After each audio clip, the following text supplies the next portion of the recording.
Selamat datang di Story Kauri. Ini adalah channel kedua artikel YouTube. Jangan lupa subscribe ya guys, dan tekan notifikasinya.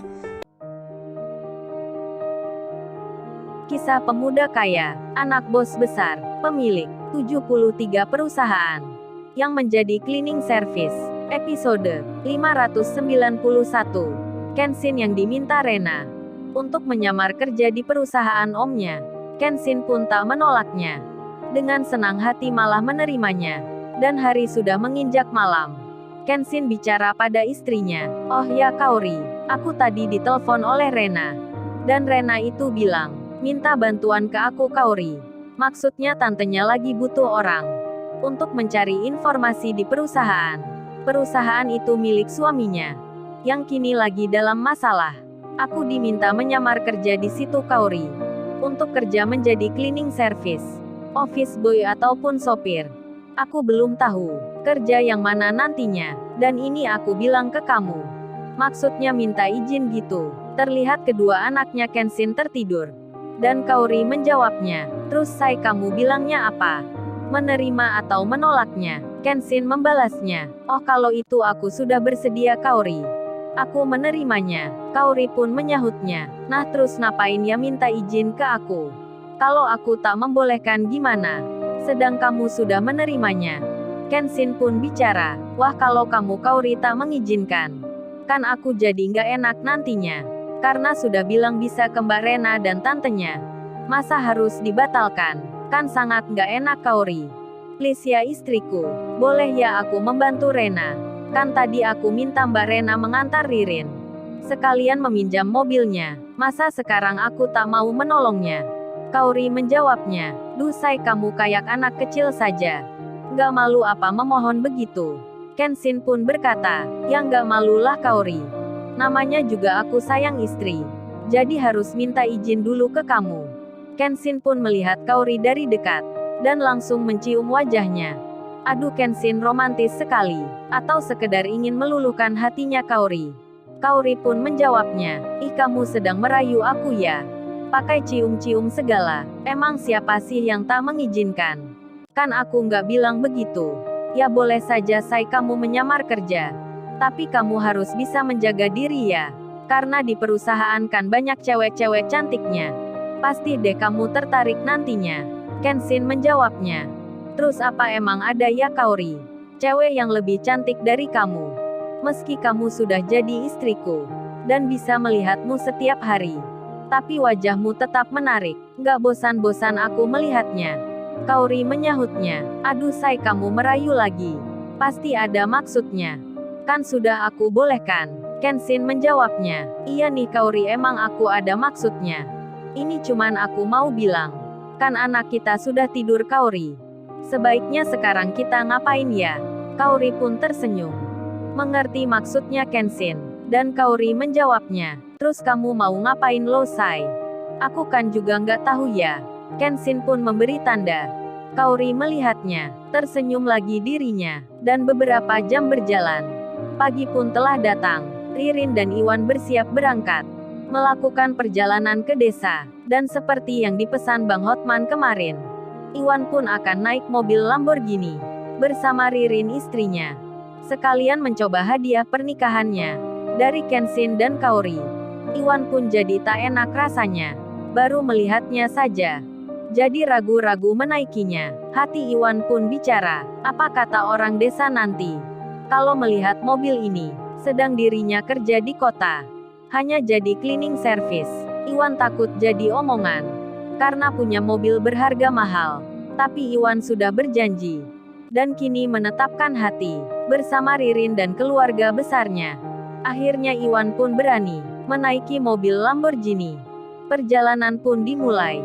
Sedang di desanya Iwan, para warga bersiap menyambutnya.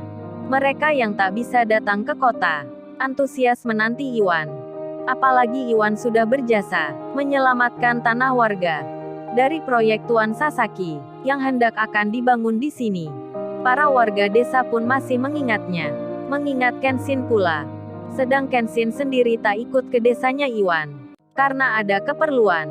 Kemudian di lain tempat, di sebuah perusahaan, seorang wanita bernama Jenna.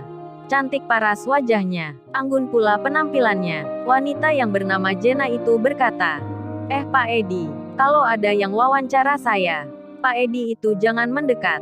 Pak Edi kan sudah tua, tidak pantas masuk kamera bersama saya.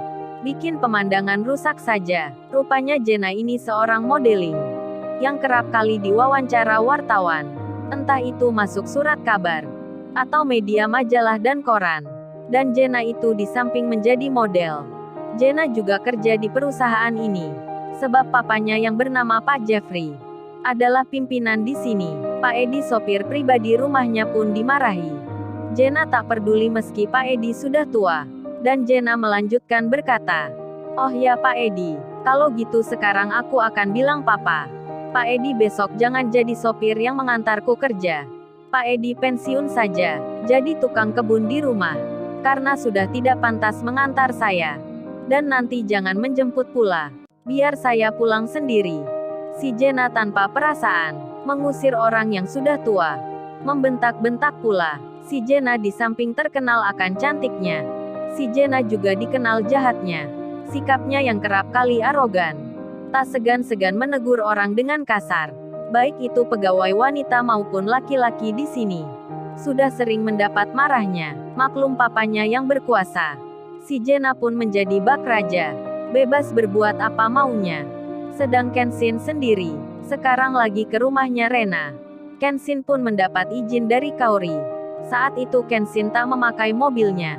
Hanya naik motor biasa. Dan di rumahnya Rena masih ada tantenya. Kebetulan pula tantenya Rena ada di depan. Kenshin yang datang. Langsung dilihat tantenya Rena. Dan tantenya Rena bertanya, "Oh ya masnya mau cari siapa ya?" Kenshin menjawabnya, "Oh ini saya mau cari Mbak Rena. Apa Mbak Renanya ada ya?" Tantenya Rena pun langsung bicara, "Oh ada Rena ada di rumah. Tapi masnya ini namanya siapa ya?" "Apa namanya Kenshin? Yang kemarin ditelepon Rena." Kenshin pun membalasnya, "Oh iya benar itu mbak saya Kenshin." Waduh tantenya Rena dipanggil mbak oleh Kenshin. Jadinya tantenya Rena pun merasa senang. Karena dianggap masih muda. Dan tantenya Rena itu mempersilahkan masuk. Kemudian dipanggillah Rena. Si Rena pun segera keluar. Dengan senang menyambut Kenshin. Si Rena lalu berkata, "Loh kok Mas Kenshin gak telepon dulu ya? Kan aku belum menyiapkan makanan. Belum menyiapkan jamuan." Si Rena nampak senang. Karena kedatangan Kenshin yang tiba-tiba. Sampai Kenshin dianggap tamu yang penting. Yang perlu dipersiapkan sebelum datang. Kemudian Rena melanjutkan bicara, "Oh ya maaf ya Mas Kenshin. Saya jadi merepotin begini." Kenshin menjawabnya, "Oh itu nggak mengapa Mbak Rena. Mbak Rena nggak usah segan begitu. Kan saya sudah pernah ke sini." Tantenya Rena pun melihat Kenshin. Seorang pemuda yang seusia dengan Rena. Yang kesini hanya naik motor. Tantenya Rena masih bertanya, "Apa benar dia yang membelikan cincin mahal itu?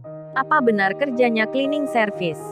Dan Rena pun bicara, "Oh ya tante ini kenalin Mas Kenshin. Yang akan membantu tante nanti." Yang kemarin Rena ceritakan. Mas Kenshin kerjanya cleaning service. Kenshin menyapa. Tantenya Rena pun sama. Singkat cerita, tantenya Rena itu berkata pada Kenshin. Memintanya untuk menyamar kerja di tempat perusahaan milik suaminya. Yang bisa dimulai untuk esok hari. Kemudian tantenya Rena bertanya, "Oh ya apa Mas Kenshin bisa ya sekarang ke perusahaan itu?" Maksudnya langsung diwawancara di sana. Sebab lebih cepat lebih baik. Dan besok pun tinggal masuk saja. "Maaf loh tante ini merepotkan. Karena hari ini kebetulan, di sana ada penerimaan kerja. Ada pula yang diwawancara. Itu pun hasilnya juga tak nyata. Banyak pegawai tapi omset perusahaan menurun. Harus ditambal dari perusahaan lainnya. Mau diberhentikan secara total. Tapi kasihan akan semua yang kerja di situ. Pasti akan kesulitan mencari kerja lagi. Karena kondisinya saat ini yang tak baik. Jadi demi mereka, suami saya ingin tahu yang mana letak salahnya. Biar bisa diperbaiki dan perusahaan tetap berjalan. Kalau Mas Kenshin berkenan, saya akan telepon pada orang di sana. Mas Kenshin tak usah bawa ijazah. Tinggal wawancara dan pura-pura tak mengenal saya. Sekedar diketahui, tantenya Rena ini belum tahu siapa Kenshin.